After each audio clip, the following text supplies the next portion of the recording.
Bien-aimés de Dieu, bonjour. Nous célébrons le 5e dimanche de Pâques de l'année liturgique C. Le thème de notre méditation porte sur la fatigue de l'espérance. Qui parmi nous n'a jamais été fatigué d'espérer? Fatigué d'attendre que les choses changent? Fatigué de prier et de ne rien voir bouger? Fatigué d'espérer une guérison qui ne vient pas? Fatigué d'espérer la paix dans une maison toujours tendue? Il y a des jours où le cœur murmure simplement « j'en ai assez ». Assez de prier pour un enfant qui semble se perdre. Assez de croire quand tout autour rejette ta foi. Assez de lutter, de rester debout sans soutien. Cette fatigue a un nom, la fatigue de l'espérance. Et Dieu le voit, il le sait. Il ne te juge pas pour cette lassitude. Il ne détourne pas les yeux de tes soupirs. Il les recueille comme un encens précieux. Il comprend, il t'invite à rester près de lui, car aujourd'hui, il veut renouveler ta force. Il veut raviver en toi une foi qui vit. Ce moment n'est pas une routine, c'est un rendez-vous. Un rendez-vous divin, ici et maintenant.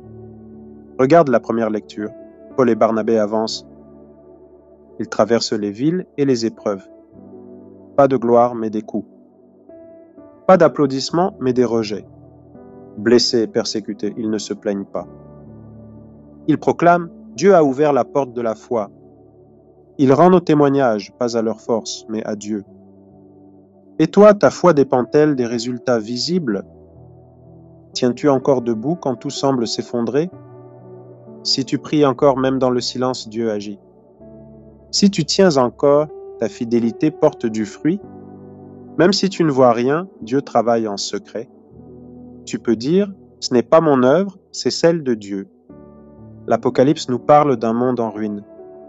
J'en vois des persécutés, une église en détresse, mais Dieu lui montre un ciel nouveau, une terre nouvelle. Ce n'est pas une illusion, c'est une promesse enracinée dans nos larmes. Dieu ne nie pas ta douleur, il la porte avec toi. Il te dit, ce n'est pas la fin.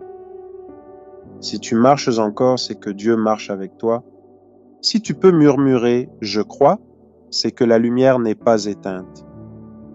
Dis dans ton cœur « je ne lâche pas, Dieu n'a pas fini avec moi ». L'Évangile nous ramène au dernier repas. Jésus, trahi, choisit de parler d'amour, pas de vengeance. Il dit « aimez-vous comme je vous ai aimé ». Un amour qui sert, qui lave les pieds, qui pardonne. Un amour blessé, mais qui continue d'aimer. Regarde la croix, ce n'est pas la fin, mais le passage. Et si tu crois que Dieu peut encore transformer ta vie, dis-le. Amen.